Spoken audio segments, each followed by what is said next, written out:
Hello friend, आज हामी मेडिसिनको चाहिँ सबभन्दा महत्त्वपूर्ण पार्ट जुन चाहिँ हिस्ट्री टेकिङबाट मेडिसिन स्टार्ट नै हुन्छ भने आज हामी हिस्ट्री टेकिङ नै पढ्न गइरहेछौँ। किनभने यदि मेडिसिनमा चाहिँ हामी यदि हिस्ट्री लिन आएन भने हाम्रो त्यो मेडिसिन पढेको सब बेकार हुन्छ। त्यसैले हामी हिस्ट्री कसरी लिने भन्ने कुरा सर्वप्रथम हामीलाई बुझ्नुपर्ने हुन्छ। ल अब हामी कसरी हिस्ट्री पार्टमा चाहिँ हिस्ट्री के हो डिफिनेसन र हिस्ट्रीमा चाहिँ के कुन कुनको हिस्ट्रीहरू लिनुपर्छ, जेनरल हिस्ट्रीमा चाहिँ आज हामी पढ्न गइरहेछौँ। हेर्नुहोस्, यसमा सर्वप्रथम के हुन्छ भने हिस्ट्री टेकिङ जुन तपाईँहरूलाई अहिले बोर्डमा चाहिँ देखिराख्नु भएको छ। हिस्ट्री टेकिङ भनेको history taking is an art. History taking के हो भने एउटा कला हो। हिस्ट्री टेकिङ पनि एउटा के हो, कला हो र विच फर्म भाइटल पार्ट, यो एउटा भाइटल भनेको अति महत्त्वपूर्ण पार्ट हो, यो भाग हो। एप्रोचिङ द पेसेन्ट प्रब्लम, मतलब पेसेन्टको के प्रब्लम छ, पेसेन्टको चाहिँ के आवश्यक छ, एन्ड एराइभिङ एट अ डायग्नोसिस र हामी चाहिँ के डायग्नोसिस गर्न सक्छौँ भन्ने कुरा चाहिँ हामी हिस्ट्री टेकिङबाट चाहिँ थाहा पाउँछौँ। अर्को कुरा हिस्ट्री टेकिङ के हुन्छ भने जुन पेसेन्टको र डक्टरको जुन रिलेसन हुन्छ त्यसमा पनि अझै चाहिँ विस्तार रिलेसन, मतलब अझै झन् रिलेसन चाहिँ बढाउने काम गर्छ। र हिस्ट्री टेकिङबाट के हुन्छ भने झन् रिलेसन बढ्दै गयो भने पेसेन्टको जुन कन्सेप्सुअल हुन्छ त्यो चाहिँ बढ्छ र पेसेन्ट चाहिँ निको हुनमा चाहिँ मद्दत चाहिँ हिस्ट्री टेकिङबाट पनि पुग्न सक्छ भन्ने हामी बुझ्यो। यहाँ हाम्रो एकचोटि अझै यहाँ history taking help to firm a healthy doctor and patient relationship, मतलब जुन पेसेन्टको चाहिँ डक्टरसँग जुन रिलेसन हुन्छ त्यो चाहिँ अझै चाहिँ बढेर चाहिँ जान्छ हिस्ट्री टेकिङबाट, त्यो बुझ्यो। अर्को कुरा यसको चाहिँ हिस्ट्री टेकिङको पार्टहरू छ। अब त्यो पार्टहरू चाहिँ अब हामी पढ्छौँ। हेर्नुहोस्, त्यो पार्टहरूमा सर्वप्रथम के छ भने पार्टिकुलर अफ द पेसेन्ट।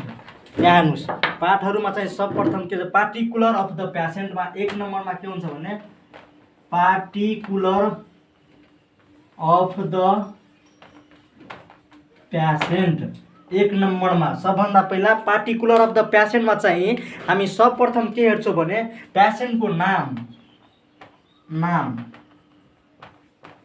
अब हेर्नुहोस्, नाम किन जरुरी छ भने एउटा कुरा त किनभने हरेक व्यक्तिको नाम एउटै हुनसक्छ, त्यस कारण पनि एउटा जरुरी भयो। अर्को कुरा हेर्नुहोस् के हुन्छ भने हामीलाई पेसेन्ट र डक्टरको रिलेसन बढाउनु न छ, त त्यसैबाट के हुन्छ, अब मानौ कुनै व्यक्तिको नाम चाहिँ राम छ भने अब हामी उसलाई मोटिभेट गर्न सक्यो, ए हे तपाईँ अयोध्याको राम त होइन। त्यसरी चाहिँ के हुन्छ भने पेसेन्ट चाहिँ मोटिभेट हुन्छ, हाम्रोतिर तर्फ चाहिँ आकर्षित हुन्छ। अर्को कुरा मानौ कुनै गर्ल्स छ, मतलब कुनै गर्ल्स पेसेन्ट छ भने मानौ सीता भनिदियो, गीता भनिदियो, मानौ गीता भनिदियो, त हामी के भन्छौँ, त्यो त जुन गीता चाहिँ त्यो किताब छ त्यो चाहिँ तपाईँ त हुनुहुन्न। त्यसरी के हुन्छ भने यसरी चाहिँ जुन पेसेन्ट र जुन डक्टर छ त्यसको चाहिँ रिलेसन चाहिँ बढेर चाहिँ जान्छ, नामबाट त्यो बुझ्यो। अर्को चाहिँ छुट्याउनलाई चाहिँ सजिलो हुन्छ, त्यो बुझ्यो। त्यसैले चाहिँ नाम चाहिँ अति जरुरी छ।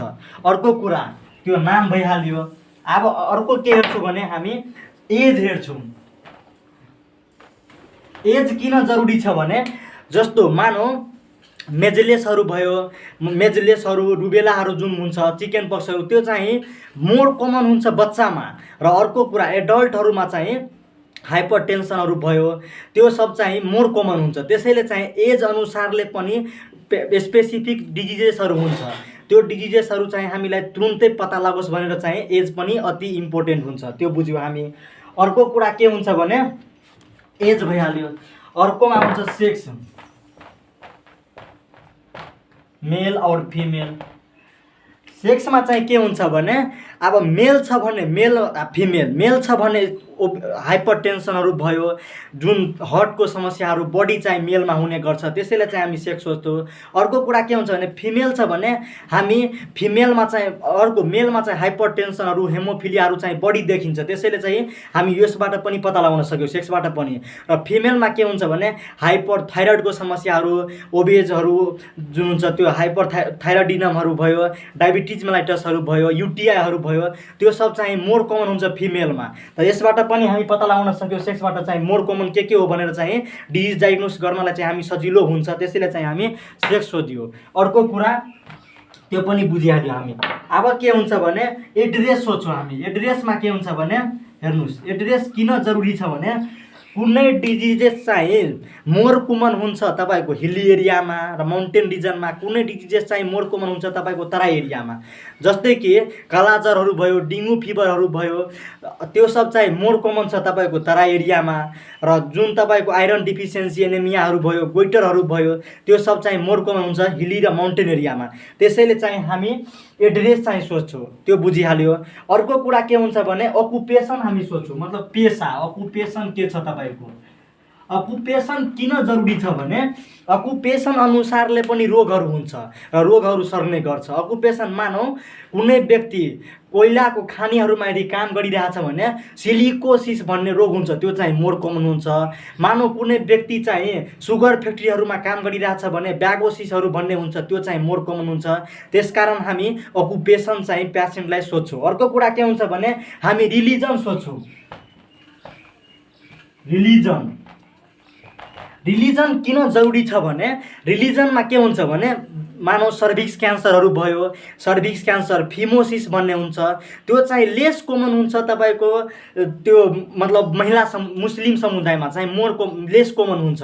र अर्को चाहिँ जुन नेग्रो समुदाय हुन्छ त्यसमा चाहिँ यो सर्भिक्स क्यान्सर भयो, तपाईँको फिमोसिसहरू भयो, त्यो चाहिँ मोर कमन हुन्छ। त्यसकारण हामी रिलिजन पनि सोध्छौँ, त्यो भइहाल्यो हाम्रो। अर्को कुरा त्यो पर्टिकुलर पेसेन्टमा चाहिँ हामी यति चाहिँ सोध्छौँ, त्यो भइहाल्यो। अर्को चाहिँ हामी के अर्को 1 नम्बरको चाहिँ त्यति नै हो। अब 2 नम्बरमा के हुन्छ भने हामी 2 नम्बरको हेर्दाखेरि के हुन्छ हिस्ट्री टेकिङमा चिफ कम्प्लेन भन्ने हुन्छ। चिफ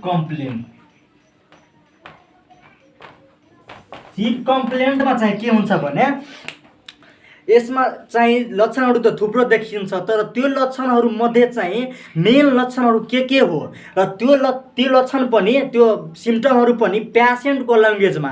अब मानौ 4 दिनदेखि फिभर छ भने फिभर फर कति दिन, 4 दिन, त्यसरी। अब त्यो चिफ कम्प्लेन्टमा चाहिँ हामी बडीमा चाहिँ तीन लेख्छौँ, 3वटा चाहिँ लेख्छौँ, बडी चाहिँ लेख्नुहुन्न। जुन चाहिँ बडी जुन मेन कम्प्लेनहरू छ पेसेन्टको त्यो चाहिँ हामी लेख्छौँ। सकभर 3वटा चाहिँ बडी लेखिन्छ, त्यो बुझ्यो। तर त्यो पनि पेसेन्टको भाषामा, पेसेन्टले कुन मतलब कस्तो ल्याङ्ग्वेजमा भनेको छ त्यो ल्याङ्ग्वेजमा हामी लेख्छौँ। मानौ अब यहाँ 4 डे छ भने हामी 4 डे लेख्ने। यदि 5 दिनदेखि यदि भोमिटिङ, नोजिया, अब फिभर छ भने कस्तो फिभर छ भने चिल्स राइगरहरू छ कि छैन, त्यो त्यसरी चाहिँ हामी लेख्छौँ। त्यो भयो चिफ कम्प्लेनमा। अब हामी के हेर्छौँ भने अब 3 नम्बरको चाहिँ क्राइटेरिया हाम्रो यसमा हिस्ट्री टेकिङको 3 नम्बरमा के हुन्छ भने तपाईँको यहाँ हिस्ट्री अफ प्रेजेन्ट इलनेस हुन्छ। History of present illness, history of present illness भन्नाले के अहिलेको अवस्था कस्तो छ। अब प्रेजेन्ट इलनेसमा के हुन्छ भने तपाईँको मतलब अहिले जब पेसेन्ट चाहिँ हस्पिटलमा आइहाल्यो या त कुनै क्लिनिकमा आइहाल्यो भने त्यस्तो मतलब कस्तो खालको फिभर छ, या भोमिटिङहरू छ भने कति एपिसोड चाहिँ भोमिटिङ भयो, रिगर छ, फिभर छ भने रिगर, चिल्सहरू, राइगरहरू छ कि छैन, त्यो सब कस्तो टाइपको छ, कि सडन फिभर आउँछ कि मतलब पेट कस्तो खालको दुखिरहेको छ, त्यो रेडिएटेड पेन छ भने कस्तो रेडिएटेड पेन छ कि छैन, त्यो सब चाहिँ हामी हिस्ट्री अफ प्रेजेन्ट इलनेसमा हेर्छौँ, त्यो बुझ्यो हामी। अर्को चाहिँ हामी के हेर्छौँ भने त्यो भइहाल्यो तपाईँको 3 नम्बरमा। अब हामी 4 नम्बरको क्राइटेरिया अनुसारमा के हेर्छौँ भने यसमा हेर्नुहोस्, 4 नम्बरमा पास्ट हिस्ट्री हेर्छौँ। पास्ट हिस्ट्रीमा चाहिँ के हेर्छौँ भने एकछिन, पास्ट हिस्ट्रीमा के हुन्छ भने मानौ पास्ट हिस्ट्रीमा तपाईँको पर्सनल ह्याबिट, यसमा त 2टा हेरिन्छ, पर्सनल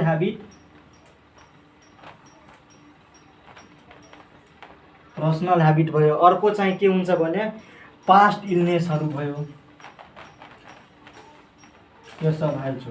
यसमा हेर्नुहोस् पास्ट हिस्ट्रीमा चाहिँ के हुन्छ, पर्सनल ह्याबिटमा ऊ चाहिँ स्मोकिङहरू गरिरहेको छ कि छैन, उसलाई हाइपरटेन्सनहरू छ कि छैन, यसको गल ब्लाडर एपिटाइटहरू नर्मल छ कि छैन, स्लिप एपिटाइटहरू नर्मल छ कि छैन, त्यो सब हामी सोध्छौँ। अर्को कुरा के हुन्छ भने पर्सनल ह्याबिटमा जे पनि हुन्छ, स्लिप एपिटाइटहरू भयो, यसको खान रहन सहन के कस्तो छ त्यो बुझिहाल्यो हामी।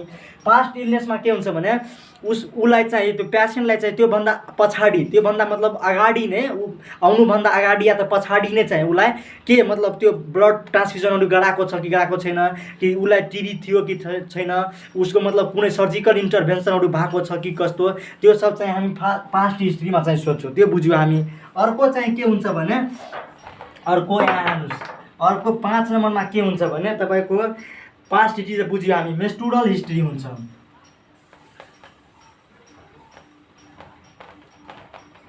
अब यो मेस्टुरल हिस्ट्रीमा चाहिँ के हुन्छ भने तपाईँको मतलब कति एजमा तपाईँको मिनार्कीहरू स्टार्ट भयो, या महिला यदि बढी एजको छ 45-50 वर्ष बढी कटिसकेछ भने तपाईँको कुन एजमा चाहिँ गएर चाहिँ मिनोपज भयो, र कस्तो छ तपाईँको रेगुलर छ कि डाइसमिनोरिया खालको छ, मतलब मिसको या पिरियडको टाइममा पेनहरू भइरहेछ कि छैन, कि बडी ब्लडहरू गइरहेछ भने मिनोरेजियाहरू भन्ने हुन्छ, त्योहरू छ कि छैन, त्यो सब हामी बुझ्छौँ। अर्को कुरा चाहिँ जुन लास्ट एलएमपीहरू चाहिँ हामी हेर्छौँ, प्रेग्नेन्सी अवस्थामा छ भने लास्ट एलएमपीहरू कति छ भन्ने कुरा हामी यस मेस्टुरल हिस्ट्रीमा चाहिँ बुझ्छौँ। अर्को कुरा के हुन्छ भने यहाँ यो मेटिरहेको छु, यो म सब तपाईँहरू स्क्रिनसट गरिहाल्नु। अब म यहाँ माथि लेख्छु, यो हेर्नुहोस्, यसमा अझै के हुन्छ भने यो तपाईँको भइहाल्यो यति, मेस्टुरल हिस्ट्रीमा हामी गएको थियो।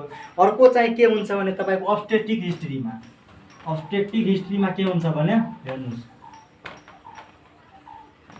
अब हामी पढ्छौँ अब्स्टेट्रिक हिस्ट्रीमा के हुन्छ भने तपाईँ कतिचोटि चाहिँ प्रेग्नेन्सी हुनुभयो, तपाईँको कति प्रेग्नेन्सीहरू टर्मिनेट भएको छ, कि तपाईँ एबर्सनहरू गराउनु भएको छ, तपाईँको कतिवटा छोराछोरीहरू छन्, त्यो सब चाहिँ हामी यस अब्स्टेट्रिक हिस्ट्रीमा चाहिँ सोध्छौँ, त्यो भइहाल्यो। अर्को चाहिँ के हुन्छ भने अब्स्टेट्रिक हिस्ट्रीमा हामी अर्को इडिटीहरू हुन्छ, एक्सपेक्टेड डेट अफ डेलिभरीहरू, एलएमपीहरू चाहिँ हामी यसैमा चाहिँ सोध्ने गर्छौँ। अर्को हुन्छ के भने तपाईँको त्यो बुझ्यो हामी। अर्को चाहिँ के हुन्छ भने ट्रिटमेन्ट हिस्ट्रीमा हामी अर्को हुन्छ ट्रिटमेन्ट हिस्ट्री, हेर्नुहोस्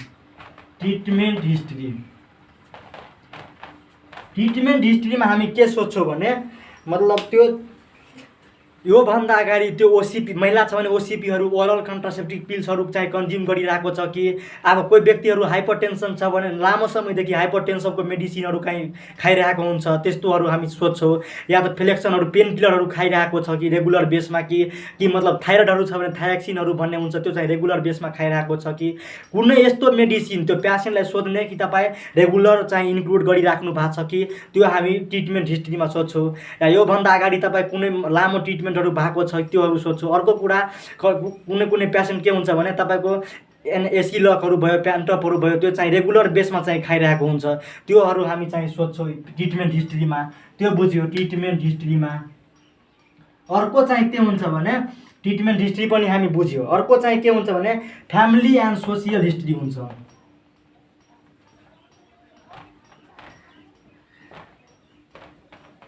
अब हेर्नुहोस्, फ्यामिली र सोसियल हिस्ट्रीमा चाहिँ हामी के बुझ्छौँ भने यसमा चाहिँ के हुन्छ भने फ्यामिलीको लाइफस्टाइलहरू कस्तो छ, सेनिटेसनहरू कस्तो छ, कस्तो खालको वाटरहरू ड्रिङ्क गरिरहेको छ, हाउसिङ स्ट्याटसहरू कस्तो छ, त्यो बुझ्छौँ हामी फ्यामिलीमा। सोसियल हिस्ट्रीमा के हुन्छ भने समाजको यसको इन्भाइरोमेन्टहरू कस्तो छ, उसको प्रेस्टिज स्ट्याटसहरू कस्तो छ, ऊ अरू मान्छेहरूसँग अरू व्यक्तिहरूसँग कोप कस्तो छ, त्योहरू हामी सोध्छौँ। अर्को रिलेसनहरू व्यक्तिहरू साथीभाइहरूसँग कस्तो रिलेसनहरू राखिरहेको छ, त्यो सब रिलेसन छ कि छैन भन्ने कुराहरू हामी त्यो फ्यामिली र सोसियल हिस्ट्रीबाट थाहा पाउँछौँ। अर्को कुरा के हुन्छ भने तपाईँको एजुकेसनल हिस्ट्री पनि सोध्छौँ। एजुकेसनल हिस्ट्रीमा चाहिँ के हुन्छ भने लिटरेसी मतलब पढे लेखेको छ कि छैन, त्योहरू कस्तो, कति जबहरू अपर्च्युनिटीहरूमा छ कि, अब मतलब कुनै यदि जबैहरू छ भने यदि धेरै खालको जबहरू हुन्छ। अब जबहरूमा के हुन्छ भने यदि धेरै लामो समयदेखि बसिरहेको छ भने हेमोराइडहरू पनि हुनसक्छ, ओबिसिटीहरू हुनसक्छ, त्यही कारणले हामी जबहरू पनि सोध्छौँ। र जबहरूमा किन जबहरू इम्पोर्टेन्ट छ भने एजुकेसन किन इम्पोर्टेन्ट छ भने यदि लिटरेसी यदि शिक्षित छ भने के कुरा खाने, के कुरा गर्दा चाहिँ राम्रो हुन्छ त्योहरू उसलाई थाहा हुन्छ, काउन्सेलिङ गर्दा तुरुन्तै बुझिन्छ।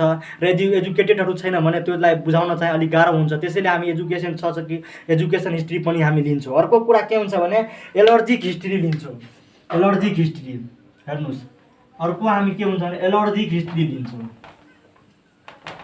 एलर्जिक हिस्ट्रीमा के हुन्छ भने तपाईँलाई पोल्डेन हुन्छ, ग्रेन हुन्छ, कुनै मेडिसिन कुनै ड्रग्सप्रति चाहिँ एलर्जी त छैन, त्यो कुरा हामी सोध्छौँ। यदि कुनै ड्रग्सप्रति यदि एलर्जी छ भने हामी त्यो ड्रग्सलाई एभोइड गरेर हामी अर्को ड्रग्स दिन्छौँ। त्यसैले चाहिँ हामी ड्रग्सको कुनै एलर्जी छ कि छैन भनेर चाहिँ या त केही कुराको तपाईँलाई एलर्जी छ कि भन्ने कुरा हामी एलर्जिक हिस्ट्रीमा चाहिँ सोध्छौँ भन्ने कुरा यसबाट हामी बुझ्यौँ। हामी आज हिस्ट्री टेकिङको बारेमा पढ्यो। मलाई पुरै विश्वास छ कि तपाईँहरू हिस्ट्री टेकिङको बारेमा पुरै बुझिहाल्नुभयो होला। र भन्दै तपाईँहरूलाई यदि मन पर्यो भने लाइक गर्नुहोला, सेयर गर्नुहोला, सब्सक्राइब गर्नुहोला र साथीभाइहरूमा सेयर गर्नुहोला भन्दै म आज यही बिदा हुन्छु। हस्त, धन्यवाद। जय नेपाल।